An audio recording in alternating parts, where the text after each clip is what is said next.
A resident of Queens Cove making an impassioned appeal to the powers that be. The fishing hole roadworks now complete, and the police needs your help in locating 3 wanted suspects. Live from Freeport, Grand Bahama, this is Newsnight 13 at 6:30. This is Newsnight 13 for this Tuesday, November 20th, 2012. Good evening all, I'm Shasheena Rolle, and as always, it's great to have you with us. It's been almost 1 month now since the passing of Hurricane Sandy. The deadly storm system wreaked havoc on several islands in the Bahamas, leaving an elderly man dead on Grand Bahama and thousands of dollars in damage. While the government is doing its part to assist those affected, flooding on the North Shore remains a central concern. Tonight, a longtime resident of the Queens Cove community believes he can help authorities get to the bottom of this vexing issue. Sabrina Brown has the story. Cove resident David Rose says the flooding problem on the north side of the Hawksbill Creek has gotten worse for residents and businesses in the surrounding areas over the years. We used to flood when winds were 120, 130 miles an hour out of the north, Hurricane Floyd, Francis, and things like that. We now flood with a 70 mile an hour sustained wind. And for 70 mile an hour sustained winds to push water all the way to Hawksbill is absolutely ridiculous. What the problem is that the Hawksbill Creek, the natural valve that would allow the water to flow with the wind and this dynamic force, has been dammed off with an earthen dam from the diggings of the harbor. This earthen dam goes from the ship care of the large ship repair facility on Grand Bahama, from that side of the Hawksbill Creek, over to Freeport Power on the south side of the Hawksbill Creek. And the earthen dam is at least 30 feet high in places. The flooding of the Hawksbill Creek during hurricanes has become a painful reality for many. Residents in West Grand Bahama are often cut off from the mainland as the fishing hole road becomes impassable. Queens Cove homeowners can no longer obtain full insurance coverage, and some residents have moved out of that gated community. While studies have been conducted in an attempt to fix the problem, Rose says he did his own research and presented his findings to the powers that be. I provided transportation, the wherewithal, and the means to take some of these engineering companies out on the Hawksbill Creek more than once and tried to show them what the real problem was. Rose, who has lived in Queens Cove for more than 40 years, says he will continue to voice his concerns, and he is again appealing to authorities to get to the root of the problem. Somebody should really look into this and figure out how they're going to move it, because it doesn't take long to move this fill. If they set out the right equipment, they can move this fill in a year, easily.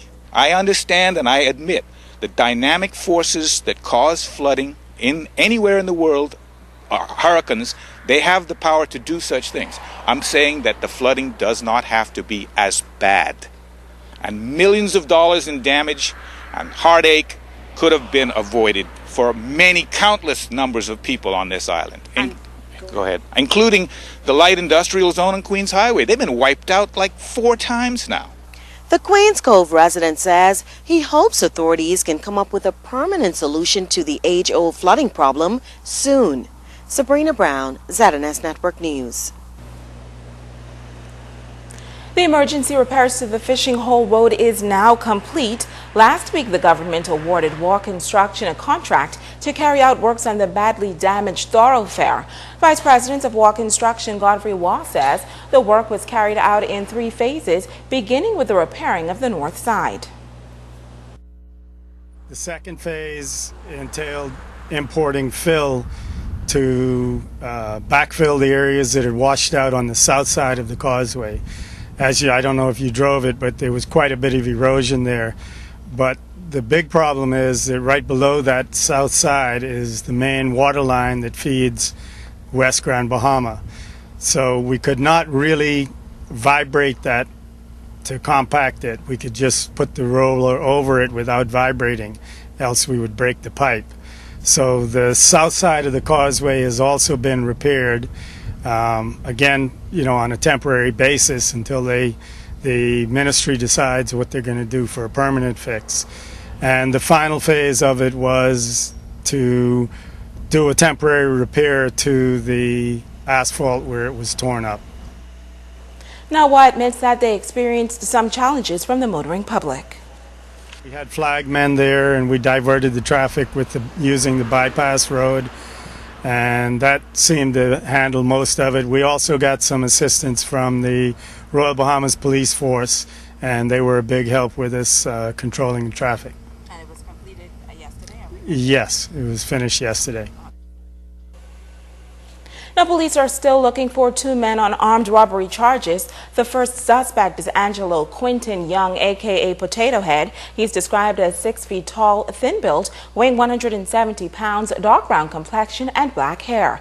His last known address is number 12 Cornwallis Drive, Freeport. He is considered armed and extremely dangerous. The second suspect is Joe Tico Angelo Newbold, a.k.a. Tico. He is described as being 5 feet 6 inches tall, average build, weighing 155 pounds, medium brown complexion, and black hair. His last known address is number 3 Sunset Subdivision, Freeport. He's also considered to be armed and extremely dangerous. Police are appealing to members of the public who may have information in locating these suspects to call the Central Detective Unit at telephone numbers 350-3107, 350-3108, or police emergency numbers at 911 or 911 or your nearest police station. Police officials are warning members of the public that it is an offense to knowingly harbor wanted or suspected persons and helping them to evade justice. The full brunt of the law will be brought to bear on persons found engaging in these unlawful acts.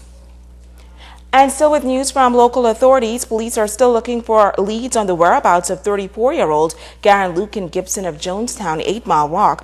Police say Gibson is wanted for armed robbery, burglary, and possession of an unlicensed firearm. 2 weeks ago, police officers were involved in an exchange of fire with the wanted suspect in the Jonestown area, but he escaped, running into nearby bushes and leaving his vehicle behind. Now, if you know the whereabouts of Garen Lucan Gibson, you're urged to call 350-3107, 350-3108, 911-919, or the nearest police station. And in news from the Health Beef, the Grand Bahama branch of the Cancer Society wrapping up its final clinic for the year over the weekend.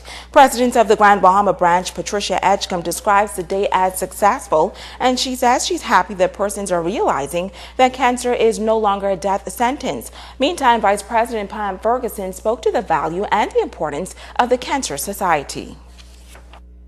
Pleased that the women and the men are coming out to have these screenings done, and also we're also picking up persons who need the mammogram, the free mammogram, and also other mammograms.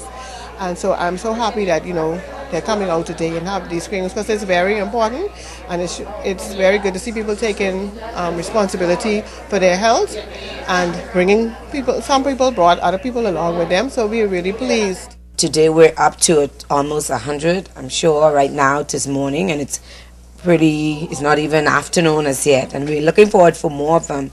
And to do like a pap smear, a PSAP, and also a mammogram is expensive to do that, and most persons don't have insurance in this academic times. They don't even have a job.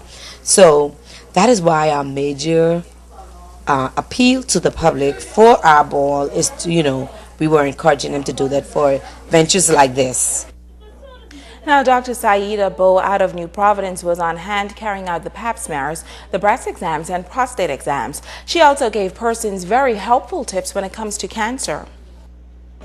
It's just to remind them to actually go and get their screenings, because women take care of everybody else, but they don't take care of themselves. So if those that don't utilize the services of the Cancer Society, if you just go to your doctor every year, you're celebrating your birthday, celebrate yourself by doing your screenings every year around the time of your birthday. So I also reminded them about the different types of cancer of the cervix, how it progresses, and doing their breast exams every month, because breast cancer is very prevalent in the Bahamian society at a very early age, so we want to get screened early.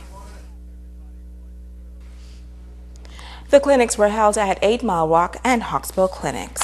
And still to come, we'll tell you what you can do this holiday season to help the less fortunate. That story and a whole lot more when Newsnight 13 continues.